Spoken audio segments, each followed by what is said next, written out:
In today's video, I'm going to show you guys how to frame a rough opening for a commercial steel frame door, like the ones right behind me, but how to frame it using steel studs. Because Kody has his own methods and steel studs are garbage, so I'll show you how to do it properly.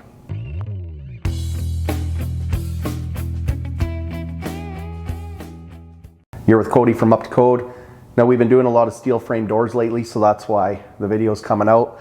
Now, I have videos on how to hang these doors, so these collapse or expandable knockdown steel frame doors for interior. I have a video on how to hang a door with that.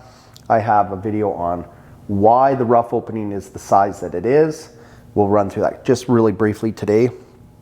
But for this video is, I don't know about you guys, but any experience with steel stud, those things won't grip or hold anything.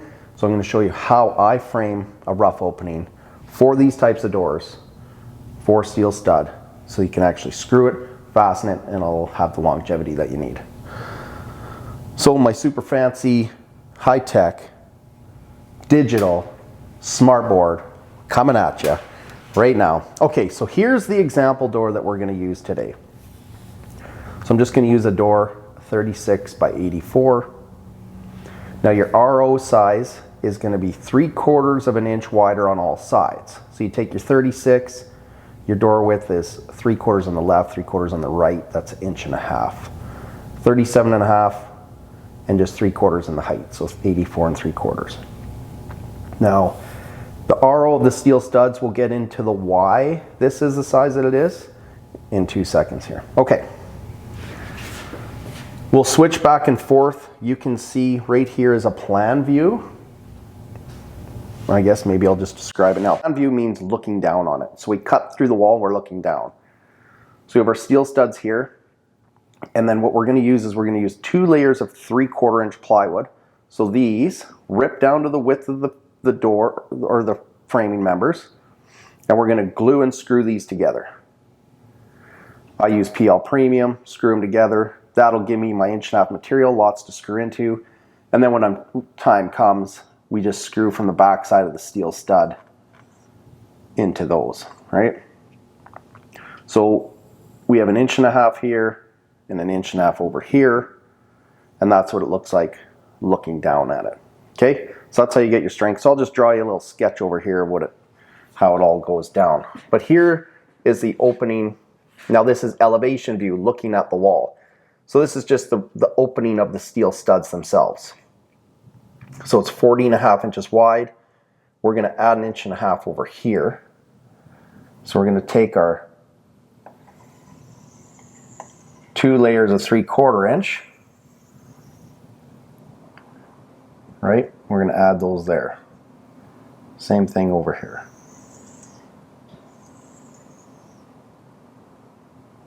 Hope your framing's a little straighter than my drawings. Right? So 1.5 inches, we're going to lose 3 inches. Let me get my big head in there. Actual RO 37.5. Now, like I said, I have a video on why that is and actually show you the frame and in relation to the framing and the frame of the door and the gaps and everything. I have a video on that, so you want to check that out. So we have this. Now you have lots to screw to when you're using these knockdown frames.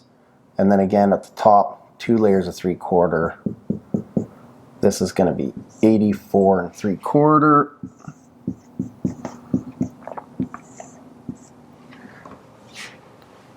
All right, so that's what it's going to look like all done.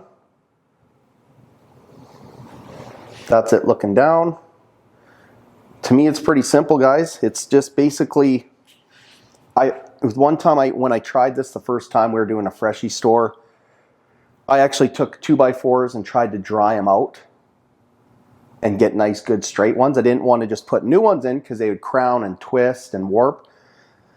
And I sat like 10 of them in my garage floor and they all just looked like hockey sticks when it was done. So it's like, screw that.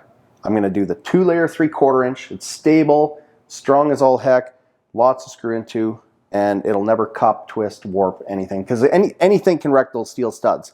And that's why I do it this way. That way when the frame goes in, it can actually fasten into real solid material. Steel studs are garbage. They don't hold anything.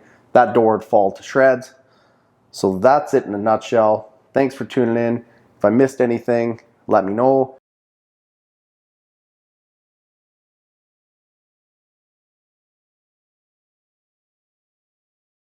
You didn't cut my head off? I could. And I forgot what I was going to say.